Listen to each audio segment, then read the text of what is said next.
There are several new formulas that you will find in Chapter 5, Section 4. The formulas that we will be focusing on are the half angle and double angle formulas. In 5.4a, we will learn how to establish some identities and also use the half angle identities to find an exact value without a calculator. We will begin by deriving the double angle formulas for cosine. To apply the sum difference property, we will need to rewrite 2u as u plus u.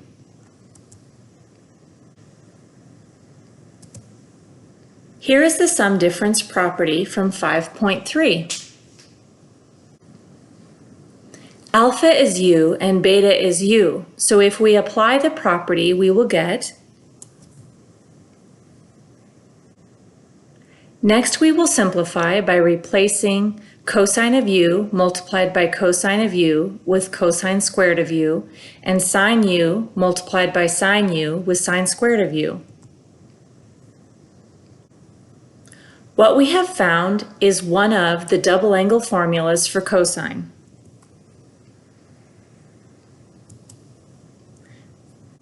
There are three double angle formulas for cosine.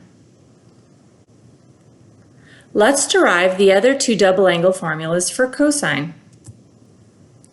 We can do this by applying the Pythagorean identity to find the other two double angle formulas. We just found that cosine of 2u is equal to cosine squared of u minus sine squared of u.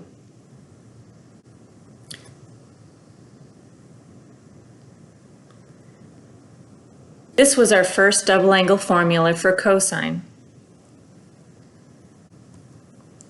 We can apply the Pythagorean identity we learned in 5.1 to find the other two.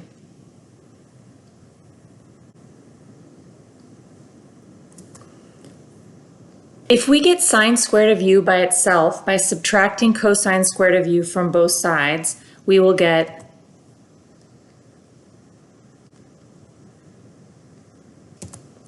Now we can replace the sine squared of u above with 1 minus cosine squared of u.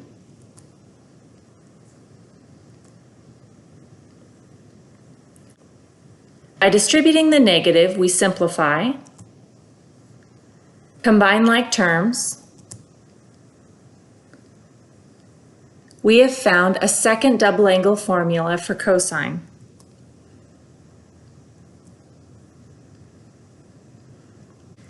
Similarly, if we go back to the Pythagorean identity and solve for cosine squared of u by subtracting sine squared of u from both sides, we will get this. Now we can replace the cosine squared of u with 1 minus sine squared of u.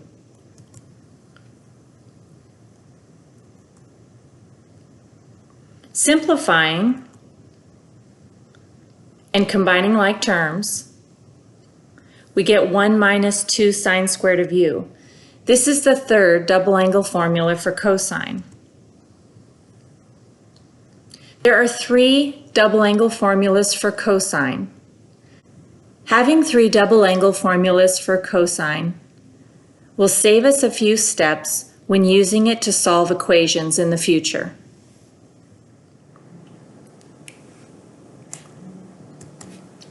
To prove an identity, start with two columns labeling them statements and reasons. Use either what's to the right or left of the equal sign for your first statement. I usually start with the uglier of the two sides unless there is an obvious property to apply.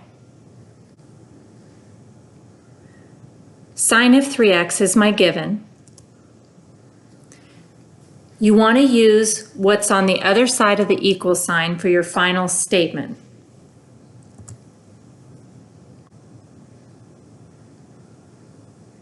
Writing a first and last statement allows you to work in both directions. It also allows you to keep your eye on what you're trying to get to. I will work backwards one step by distributing the sine of x.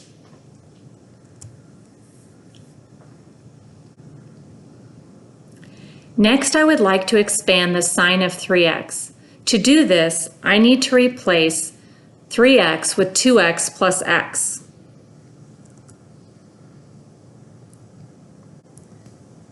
Using the sum difference property, I will expand sine of 2x plus x.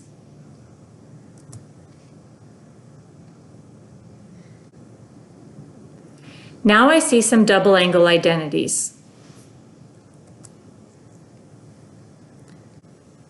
There is only one double angle identity for sine.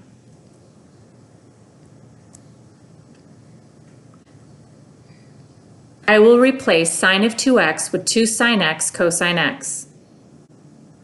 The other double angle identity I see is cosine 2x. I have three options when making a substitution for cosine of 2x, as there are three double angle identities for cosine. If we look at what we're heading towards, we see that the only trig function contained in the expression is sine. This tells us we should use the double angle formula for cosine that is equal to nothing but sine. Making the substitution, I get this. The cosine of x plus sine x will remain the same. Next, I can simplify the left side. 2 multiplied by sine x multiplied by cosine x multiplied by cosine x is 2 sine x cosine squared x. I can also distribute the sine x.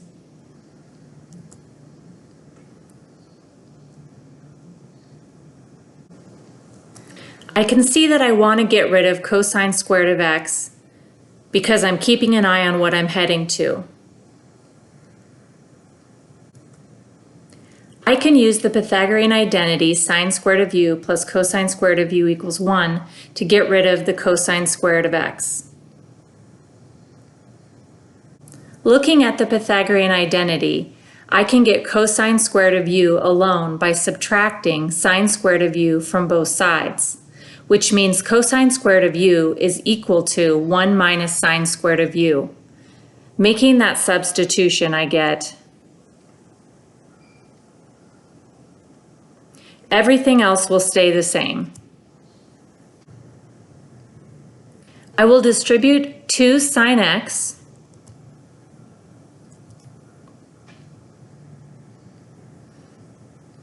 and everything else will be the same. When we combine like terms, we finish building the bridge. We've met the other side. By factoring out a sine x, we arrive at the final statement. This concludes the proof. The half-angle formula enables us to find the exact value of an angle that is not on the unit circle. The half-angle formula for sine is as follows. We need to think of an angle measure that when it's divided by 2 equals 105 degrees. Sine of 105 degrees is the same as the sine of 210 degrees divided by 2. Unlike the angle measure 105 degrees, 210 degrees is on the unit circle. Substituting 210 degrees into the half-angle formula, we get. Next, we want to evaluate the cosine of 210 degrees. So we go to the unit circle at 210 degrees, and the answer to cosine is the x-coordinate. The x-coordinate at 210 degrees is the square root of 3 over 2. We now have a fraction within a fraction, so to simplify, we multiply the numerator and denominator by 2. Multiplying the numerator by 2 and the denominator by 2, we get the square root of a fraction is the same thing as the square root of the numerator over the square root of the denominator, which is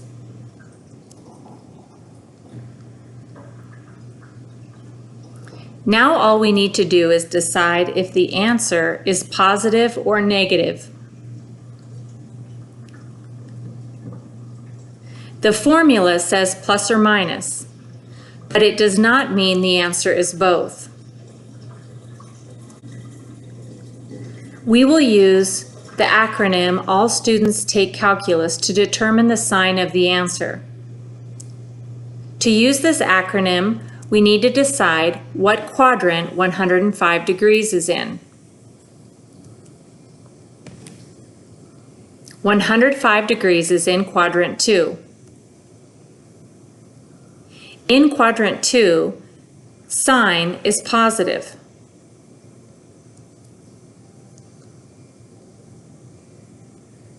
Therefore, the answer to sine of 105 degrees is positive.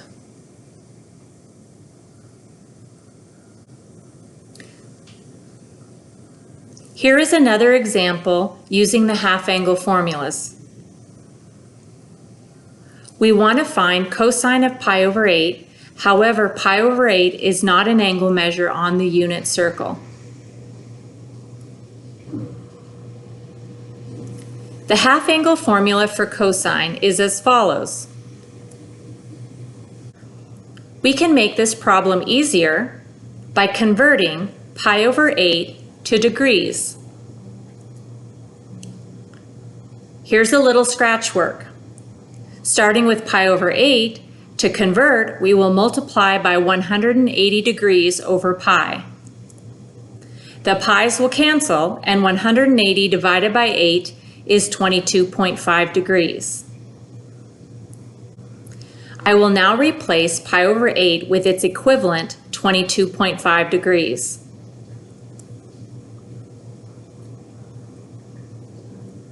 To use the half-angle formula, we need to think of an angle that when divided by 2 is 22.5.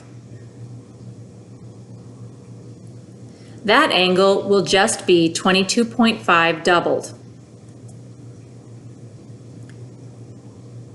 Notice pi over 8, 22.5 degrees, and 45 degrees over 2 are all equal to one another. Now we can substitute 45 degrees into the formula.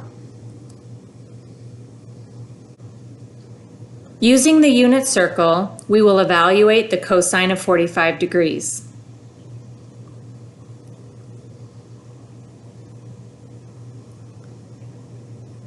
To find the answer to cosine of 45 degrees, you go to 45 degrees and use the x-coordinate. Our current answer is a fraction within a fraction. To simplify, multiply the numerator and denominator by 2. If we distribute 2 through the numerator and the denominator, we get the square root of a fraction is the same as the square root of the numerator over the square root of the denominator, which gives us. Now we need to decide if the answer is positive or negative. Again, the formula says plus or minus, but it does not mean that the answer is both plus or minus. We need to use All Students Take Calculus to determine whether the answer is positive or negative.